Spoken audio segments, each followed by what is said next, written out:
Hello అండి, welcome back to my channel. ఈరోజు ఈ వీడియోలో వచ్చేసి పెద్ద వయసు ఉన్నవారు బ్లౌజ్ కటింగ్ అయితే చూపిస్తానండి. ఇక్కడ చూడండి, ఈ బ్లౌజ్ వచ్చేసి అంటే ఆది బ్లౌజ్ వచ్చేసి బటన్స్ ఉన్నాయి. అయితే వీళ్ళకి వచ్చేసి క్రాస్ కటింగ్ కాదండి, నార్మల్ కటింగే.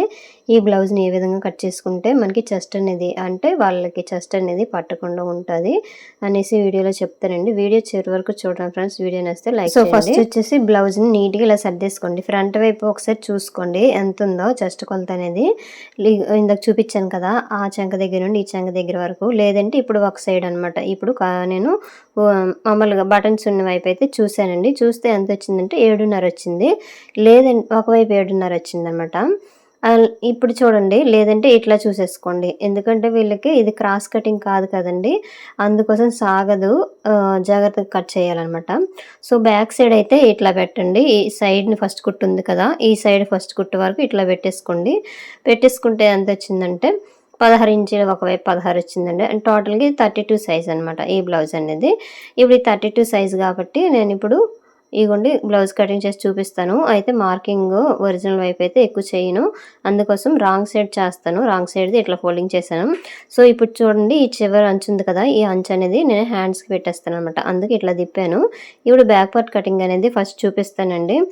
ఇగోండి నీట్గా ఇట్లా బాగా పెట్టేసుకోండి. ఫోల్డింగ్ మన వైపు ఉంచేసుకోండి, ఓపెన్స్ ఎదురుగా పెట్టేసుకోండి. ఇగోండి రాంగ్ సైడ్ వైపుది నేను మార్కింగ్ చేసి చూపిస్తానని అక్కడ చూపిస్తున్నాను. సో ఇప్పుడు వచ్చేసి ఏం చేస్తారంటే ఫస్ట్ నీట్గా ఇలా బ్లౌజ్ అనేది తర్వాత నీట్గా ఇట్లా పెట్టేసుకున్నారు కదా, స్కేల్ తీసేసుకొని కిందనే ఒక 1/2 ఇంచ్ వరకు మార్కింగ్ అనేది చేసేసుకోండి. ఇది ఖర్చు గురించి అనమాట. ఇగో నీట్గా ఇట్లా పెట్టేసుకోండి. 2 లేయర్లు కరెక్ట్ వచ్చేటట్టు చూసేసుకోండి. ఇది లైనింగ్ కాదు కదా, నార్మల్దే కాబట్టి బాగానే ఉందండి. అది లేదు అంచులు ఎక్కువ తక్కువ ఉందంటే కట్ చేసేయాలి. ఫస్ట్ ఇది చూసుకోండి, దాన్ని బట్టి ఇట్లా మార్కింగ్ అనేది చేసేసుకోండి. సో నెక్స్ట్ వచ్చేసి బ్లౌజ్, ఆది బ్లౌజ్ తీసేసుకోండి. బ్లౌజ్ హైట్ చూసేసుకోండి. ఎక్కడి నుంచి అంటే కిందను ఖర్చు వదిలేసి ఇక్కడ చూడండి ఎంత వచ్చిందో మార్కింగ్ చేసేసుకోండి. తర్వాత ఖర్చును కలుపుకోవాలి. 13 ఇంచీలు వచ్చిందండి. ఇదే 13 ఇంచీలు చివర మార్కింగ్ చేసుకొని ఫస్ట్ ఒక లైన్ అయితే గీసేసుకోండి. ఇప్పుడు మీరు కటింగ్ చేశారనుకోండి, ఎక్కువ ఏజ్ ఉన్న వాళ్ళది, ఈ విధంగా మార్కింగ్ చేసుకోండి. కాకపోతే సైజు నేను ఈ 32 సైజు కదా, మీరు ఏదైనా సైజు విధంగా కట్ చేశారనుకోండి, దాన్ని బట్టి మీరు మార్కింగ్ అనేది చేసేసుకోవాలి. నేను ఖర్చును కూడా యాడ్ చేసేసానండి. మళ్ళీ ఇంకోసారి చూస్తున్నాను చూడండి, ఇగోండి మళ్ళీ ఇంకోసారి ఇట్లా చెక్ చేసుకుంటున్నాను. 1కి 2 సార్లు చెక్ చేసుకోండి. ఎందుకంటే ఇక్కడట ఇది క్రాస్ కటింగ్ కాదు కదా, అందుకోసం సాగదనమాట. ఈ 32 కాబట్టి ఒకవైపు ఏం చేశానంటే 8 ఇంచెస్కి మార్క్ చేశానండి. ఇగోండి చెస్ట్ లూజ్ అనమాట.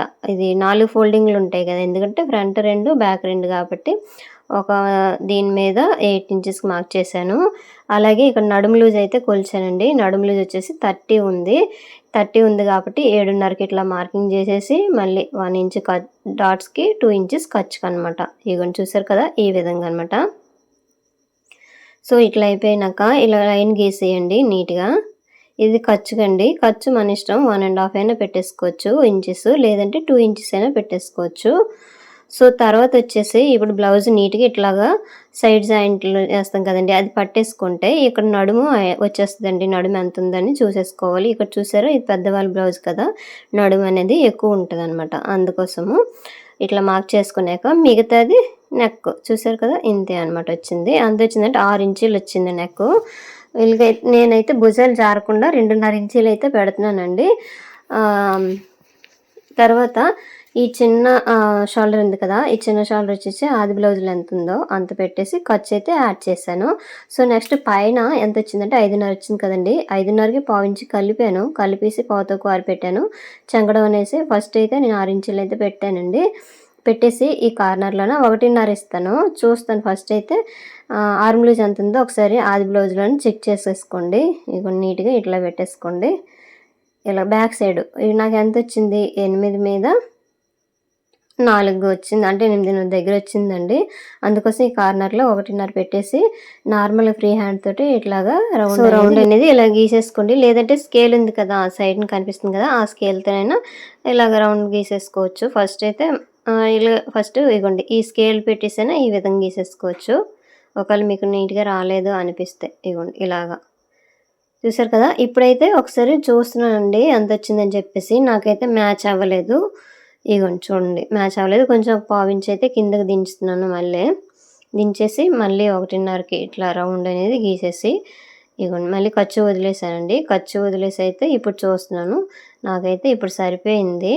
ఇగోండి నీట్‌గా మళ్ళీ ఒకసారి చూసేసుకోండి. ఎంతొచ్చిందంటే ఇంకా చాలలేదనుకోండి కిందకి గీసేసుకోండి. చూసారు కదా! ఈ విధంగా అనమాట. ఈ కార్నర్‌లో ఇక్కడ 1:30 ఇచ్చాను. ఎందుకంటే వీళ్ళది బ్రాడ్ నెక్ కాదు కదా! నార్మల్ నెక్ కాబట్టి, చిన్న నెక్ కాబట్టి ఆ కార్నర్‌లో 1:30 అయితే ఇచ్చాను. సరిపోయింది. సో, నెక్స్ట్ వచ్చేసి ఇక్కడ చూడండి పైన 2:30 ఇచ్చాను కదా! కింద కూడా 2:30 ఇచ్చేసి ఇలాగా రౌండ్ షేప్ అనేది గీసేస్తున్నాను. చూసారు కదా! ఈ విధంగా అనమాట. ఇక్కడ రౌండ్ అనేది కొంచెము ఎక్కువే తీసేసుకోవాలండి.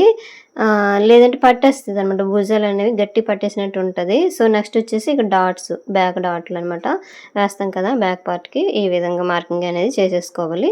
ఇక్కడ నుండి కొంచెం క్రాస్‌గా ఒక 1/2 ఇంచు లోపలికి మార్కింగ్ చేశాను. అది కట్ చేసేస్తానండి.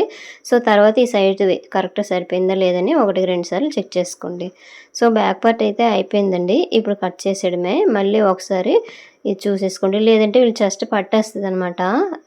ఎందుకంటే నెక్ కూడా తక్కువే ఉంది కదా! ఇది డీప్ అనేది. అందుకోసము ఈ రౌండ్ దగ్గర గాని మనకి తక్కువ పెట్టేసామనుకోండి పట్టేస్తది. అందుకోసం 1, 2 సార్లు చూసేసుకొని సో, కరెక్ట్‌గే ఉందనిపిస్తే కట్ చేసేయండి. ఇగోండి ఇలాగ రౌండ్ దగ్గర నుంచి ఇలా కట్ చేసేసుకొని అయితే వచ్చేయండి. ఇక్కడ చూడండి భుజాలు జారకుండాలంటే కొంచెం క్రాస్‌గా అంటే నెక్ వైపు క్రాస్‌గా చిన్నది స్లోప్ ఇచ్చేసి సరిపోద్ది. లేదంటే స్టిచ్చింగ్ చేసేటప్పుడు ఇచ్చినా పర్వాలేదండి సరిపోతది. సో, మొత్తము ఈ విధంగా కటింగ్ అనేది చేసేసుకోండి.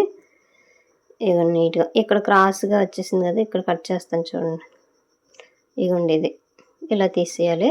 సో, బ్యాక్ పార్ట్ అయితే అయిపోయిందండి. మళ్ళీ ఒకసారి చూస్తున్నాను హైట్ సరిపోతుందో లేదని చెప్పేసి. సరిపోయిందనమాట. సో, నెక్స్ట్ వచ్చేసి మిగతా క్లాత్ ఉంది కదా! ఆ క్లాత్‌ని ఇట్లా ఫోల్డింగ్ అనేది చేసేసుకోండి. ఇది హ్యాండ్స్ అనమాట. హ్యాండ్స్‌కి ఇట్లా ఫోల్డింగ్ అనేది చేసేసుకోండి. ఇగోండి నీట్‌గా ఇట్లా. ఈ అంచు అనేది హ్యాండ్ దగ్గర హెమ్మింగ్ దగ్గర వస్తదండి. అందుకని ఇది ఉంచేసాను. ఇది చిన్నదే ఫోల్డింగ్ చేస్తానండి. చిన్నదే ఇగోండి ఇలాగా. వీళ్ళకి మొత్తం హెమ్మింగ్ చేయాలండి. పైపింగ్ అయితే వేయకూడదు. అందుకోసం హెమ్మింగ్ గురించి అయితే చిన్నదే ఫోల్డింగ్ చేస్తాను. సో, తర్వాత వచ్చేసి బ్లౌజ్ హైట్ చూసేసుకోండి. ఇప్పుడు చూస్తున్నాను కదా! ఈ విధంగా. అంటే మీరు కట్ చేశారనుకోండి పెద్దవాళ్ళ బ్లౌజు హైట్ ఈ విధంగా చూసేసుకోండి. సో, తర్వాత వచ్చేసి ఆర్మ్ లూజ్ ఆల్రెడీ తెలుసు కదండీ! ఇందాక చెప్పాను కదా! 8 మీద 4 గీట్లనమాట. అంటే 8:30కి కొంచెం తక్కువనమాట. తర్వాత ఇగోండి ఈ హ్యాండ్ అనేది నీట్‌గా ఇట్లా పెట్టేసుకోండి చంక దగ్గర. వీళ్ళది చంక దగ్గర కొంచెం ఎక్కువే ఉంటదండి. అందుకోసం ఇట్లా నార్మల్‌గా అయితే 3:30 ఇట్లా పెడితే సరిపోతది. ఇప్పుడు ఒకసారి చూస్తాను ఎంతొచ్చిందని చెప్పేసి. ఇగోండి నీట్‌గా ఇట్లా వచ్చింది కదా! నేనైతే చంకడౌన్ అయితే 3 ఇంచులు పెట్టాను వీళ్ళకి. ఇగో నీట్‌గా ఇట్లా స్ట్రెయిట్‌గా లైన్ గీసేసి ఇలా క్రాస్‌గా వచ్చేసి చూసుకోండి ఒకసారి 8 మీద 4 గీట్లకి ఇట్లా మార్కింగ్ క్రాస్‌గా చేసేసుకొని ఇలా స్ట్రెయిట్‌గా మళ్ళీ పెట్టేసుకోండి. తర్వాత ఇక్కడ 1:30కి ఇట్లా మార్కింగ్ చేసుకొని హ్యాండ్ తోటి ఇట్లాగా డౌన్ చేసేయండి. అంటే ఈ నార్మల్‌గా ఫ్రీగా ఇలాగా గీసేసానండి. లేదంటే మనం ఇప్పుడు ఆ కర్వ్ స్కేల్ ఉంది కదా! కర్వ్ స్కేల్‌తోనైనా హ్యాండ్ మార్కింగ్ అనేది చేసేసుకోవచ్చు. గీయొచ్చు. మళ్ళీ ఒకసారి ఇట్లా చూసుకోండి. రౌండ్ అనేది సరిపోతుందా లేదని. ఇప్పుడు సరిపోయింది. ఇట్లా ఇగనమాట. చిన్నది తక్కువొచ్చినా పర్వాలేదండి. ఎందుకంటే ఇది అంటే క్రాస్‌గా కట్ చేస్తాం కాబట్టి మనం కుట్టేసరికి అడ్జస్ట్ అవుద్దనమాట ఎప్పుడైనా సరే. స్ట్రెయిట్‌గా కాదు కదా! కొంచెం క్రాస్‌గా కాబట్టి కుట్టేసరికి సాగుతది కొంచెం అనమాట అందుకోసం. సో, అయిపోయిందండి. ఇగోండి తర్వాత కట్ చేసేయండి. ఇక్కడికి చిన్న చిన్న కట్స్ పెట్టేసుకోండి. ఈ చివరని చిన్న ఖర్చు పడుతది. కుట్టేటప్పుడైతే అది వేసేస్తాను. సో, నెక్స్ట్ వచ్చేసి నేను కట్ చేసేటప్పుడు అదే కుట్టేటప్పుడు ఏం చేస్తానంటే లో కటింగ్ తీస్తాను. ఎందుకంటే జాయింట్లు ఉన్నాయి కదండీ! అందుకోసము హ్యాండ్స్‌కి ఇప్పుడు లో కటింగ్ అనేది తీయలేదు. సో, తర్వాత మిగిలిన క్లాత్ తీసేసుకోండి.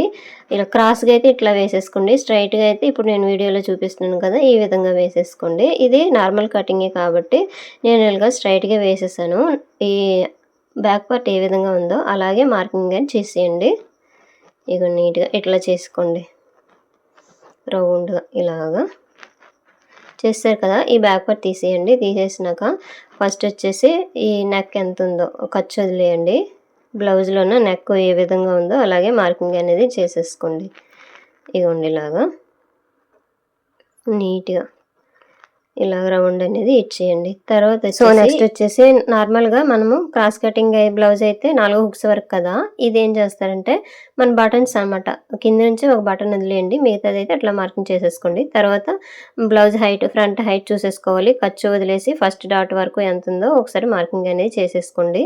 ఇగోని చూసారు కదా, ఈ విధంగా మార్కింగ్ చేసేసుకున్నాక ఇక్కడ నుంచి 2.5 ఇంచులకి ఇట్లా మార్క్ చేసుకొని తర్వాత ఈ డాట్ వెడల్పు నేనైతే 2 ఇంచులు ఇచ్చానండి. హైట్ వచ్చేసి వీళ్ళకి 2 ఇంచులు అనేది ఇచ్చాను.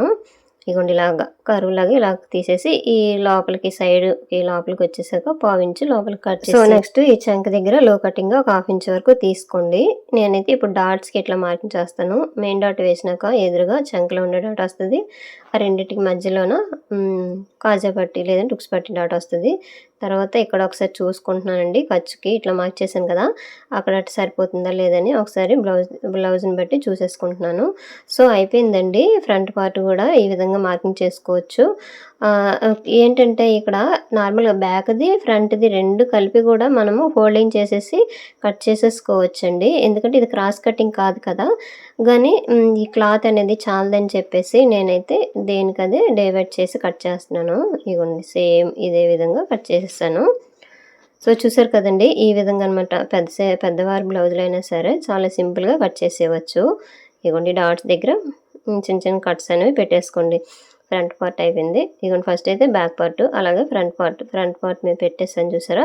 తర్వాత మిగతా క్లాత్లోన నేనైతే షేప్ బెల్ట్లు నెక్ పట్టీలన్నీ తీస్తానండి, అది స్టిచ్చింగ్ చేసేటప్పుడు కట్ చేస్తాను. ఇగోండి ఈ క్లాత్ ఉంది కదా. ఇంతేనండి వీడియో నచ్చితే లైక్ చేయండి. Thank you for watching. Please subscribe.